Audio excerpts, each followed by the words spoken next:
स्वतंत्रता दिवस पर विशेष इच्छुक अभ्यर्थी शीघ्र संपर्क करें। बीपीएड प्रवेश 2024-25 राजा महेंद्र प्रताप सिंह विश्वविद्यालय अलीगढ़ उत्तर प्रदेश, विश्वविद्यालय अनुदान आयोग, राष्ट्रीय शिक्षक शिक्षा परिषद, राजस्थान लोक सेवा आयोग व अधीनस्थ बोर्ड जयपुर से भी मान्य स्थान तक में 45% अनिवार्य पहले आओ पहले पाओ सीमित सीटें। अंतिम तिथि 17 अगस्त 2024। संपर्क नंबर 9511523341 या 9587626800। जानना चाह रहा था कि नागपुर के लिए जो बच्चों को बीपीएड में इस वर्ष 24-25 में एडमिशन लेने हैं, क्या हो सकते हैं अभी? सर इस वर्ष तो एडमिशन पूरे हो चुके हैं, जो भी सीईटी की प्रक्रिया थी वो पूरी हो चुकी है। और इस वर्ष सुनने में आ रहा है कि महाराष्ट्र गवर्नमेंट द्वारा 12 कॉलेजों को ही मान्यता प्राप्त दी गई है।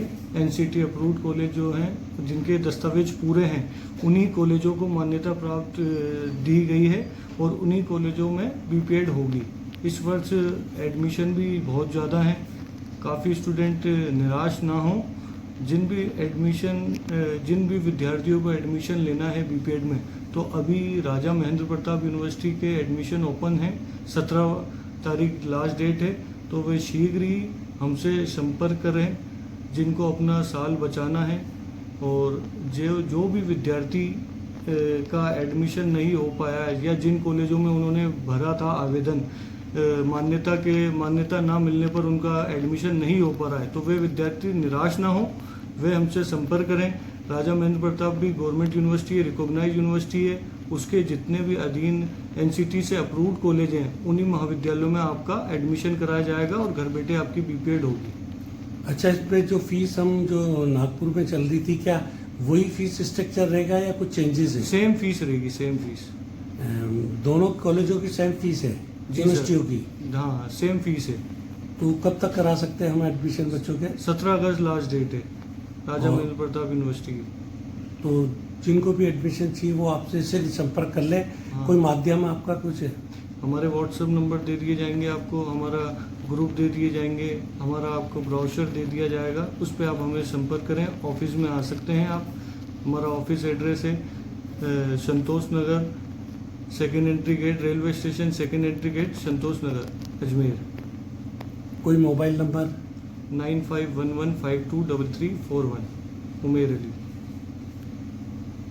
अजमेर में स्वाधीनता दिवस का जिला स्तरीय समारोह पुलिस लाइन मैदान में आयोजित किया गया। समारोह के मुख्य अतिथि जल संसाधन मंत्री सुरेश सिंह रावत ने ध्वजारोहण किया। ध्वजारोहण कर परेड की सलामी ली गई। परेड के बाद राज्यपाल का संदेश पढ़ा गया। इस दौरान कुछ मिनट के लिए माइक बंद हो गया। पुलिस लाइन मैदान में संयुक्त परेड, सामूहिक व्यायाम प्रदर्शन और सांस्कृतिक कार्यक्रम हुए। राजस्थान पुलिस, केंद्रीय रिजर्व पुलिस बल, होमगार्ड, एनसीसी स्काउट गाइड ने मार्च पास्ट किया। कारागार के वैड ने अपनी प्रस्तुति में मन मोह लिया। स्कूली छात्र छात्राओं द्वारा आकर्षक सामूहिक नृत्य, लोक नृत्य एवं व्यायाम के प्रदर्शन किए गए। समारोह में पुलिस व प्रशासनिक अधिकारियों सहित विभिन्न विभागों के अधिकारी व जनप्रतिनिधि शामिल हुए। इससे पहले संभागीय आयुक्त जिला कलेक्टर डॉक्टर भारती दीक्षित ने कलेक्टर निवास, एडीए कार्यालय तथा कलेक्ट्रेट पर राष्ट्रीय ध्वज फहराने के बाद शहीद स्मारक पर श्रद्धांजलि दी गई। जिला पुलिस देवेंद्र कुमार विश्नोई ने एसपी कार्यालय पर राष्ट्रीय ध्वज फहराया।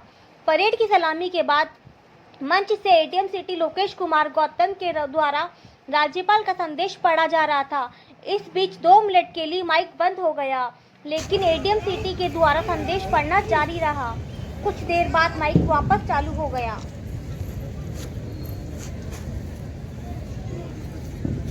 विषम परिस्थितियों में भी उनका बहादुरी से डटे रहना हमें राष्ट्र के प्रति सदैव समर्पित रहने की प्रेरणा देता है। 18वीं लोकसभा के चुनाव में देश की जनता के असीम विश्वास से माननीय प्रधानमंत्री श्री नरेंद्र मोदी ने लगातार 30वीं बार प्रधानमंत्री पद की शपथ ली और आजादी के अमृत काल अर्थात वर्ष 2047 तक भारत को विकसित एवं श्रेष्ठ बनाने का महत्वाकांक्षी विजन प्रस्तुत किया। राज्य सरकार आपको आप लोग अग्रणी राजस्थान की नीतिगत दस्तावेज को धरातल पर साकार करने के तथा विकसित भारत विकसित राजस्थान की परिकल्पना को मूर्त रूप देने की दिशा में निरंतर सार्थक एवं दूरगामी फैसले ले रही है।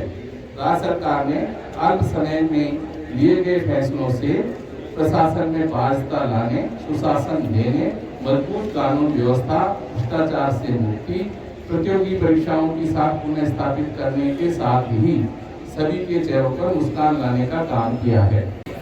भाई और बहनों को और हमारे नवियों को और नई पीढ़ी को बहुत बहुत बधाई और शुभकामनाएं देता हूँ। मैं आज़ादी दिलाने वाले उन सभी स्वतंत्रता सेनानियों को आदर्शपूर्वक नमन करते हुए हार्दिक श्रद्धांजलि अर्पित करता हूँ। साथ ही हमारे बीच में मौजूदा स्वतंत्रता सेनानियों के आरोग्य एवं सुधारी जीवन की मंगल कामना करता हूँ। भारतवर्ष में 1000 वर्ष से भी अधिक समय तक विदेशी आक्रांताओं के अत्याचार से हमारे देशवासियों को जूझना पड़ा था। आज के दिन ही 1947 की इस स्वतंत्रता के साथ विभाजन की त्रासदी भी हमारी स्मृति में बनी हुई है। भारत के इस विभाजन का दंश हमने झेला है। माननीय भारत के यशस्वी प्रधानमंत्री नरेंद्र भाई मोदी जी के 2047 के विकसित भारत की संकल्पना में आजादी के इस अमृत महोत्सव के कालखंड में हर घर तिरंगा अभियान हमारे युवाओं और देशवासियों में राष्ट्रभक्ति एवं एक भारत श्रेष्ठ भारत बनाने की प्रेरणा देता है। सर्वप्रथम मां भारती की रक्षा में अपने प्राणों को न्यौछावर करने वाले, अपना बलिदान देने वाले अदम्य शौर्य और साहस के प्रतीक अमर सपूत भगत सिंह जी, चंद्रशेखर जी आजाद, राजगुरु जी, राम प्रसाद बिस्मिल्लाह जी, नेताजी सुभाष चंद्र बोस जी, उन तमाम लोगों को मैं श्रद्धांजलि अर्पित करता हूँ। बाबा साहब भीमराव अम्बेडकर जी,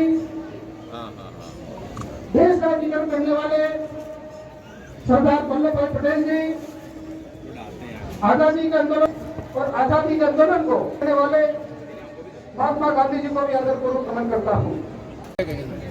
मैं आज 15 अगस्त के इस पावन पर्व पर सभी प्रदेशवासियों को, हमारे जिले वासियों को, देशवासियों को बहुत बहुत शुभकामनाएं देता हूं और साथ ही उन अमर शहीदों को भी नमन करता हूं जिनकी वजह से हमें ये स्वतंत्रता मिली। और जैसा कि अभी हमने नशा मुक्ति का संकल्प भी लिया और हमारा विकसित राजस्थान कैसे बने, और माननीय मुख्यमंत्री जी ने हमारे अजमेर जिले को ऐतिहासिक सौगातें दी, उसके बारे में भी मैंने विस्तार से एक घोषणाओं के बारे में बताया। और सुबह हम अमर शहीद स्थान पर गए, वहाँ भी श्रद्धा सुमन अर्पित किए। और 15 अगस्त और 26 जनवरी हम प्रतिवर्ष इसलिए मनाते हैं क्योंकि जिस आदत से हमारे देश को संविधानता मिली, वो जज्बा, वो बलिदान, वो त्याग, वो तपस्या हमारे युवा पीढ़ी के अंदर, आने वाली पीढ़ी के अंदर वो दिलो दिमाग में रहे। हमारी आज़ादी की कीमत प्रतिवर्ष उनको याद रहे, जिससे कि भविष्य के अंदर भी कोई विदेशी आक्रांता या बाहरी और आंतरिक खतरा उत्पन्न होने की स्थिति में हमारा देश का युवा जोर तरीके से हमारे देश की रक्षा के लिए खड़ा हो सके। सर, घर घर तिरंगा अभियान के तहत घरों में तिरंगे लगाए गए हैं, लोगों में काफ़ी उत्साह है। देखिए, माननीय प्रधानमंत्री जी का, माननीय मुख्यमंत्री जी का दिल से आभार प्रकट करता हूँ कि पूरे भारतवर्ष के अंदर हर घर तिरंगा अभियान की उन्होंने शुरुआत करी। और आप देख रहे हो कि गांव-गांव, ढाणी-ढाणी और हमारे शहरों के अंदर हर घर ये तिरंगा अपने शान से लहर रहा है। इसके लिए मैं सभी लोगों का हृदय से आभार प्रकट करता हूँ।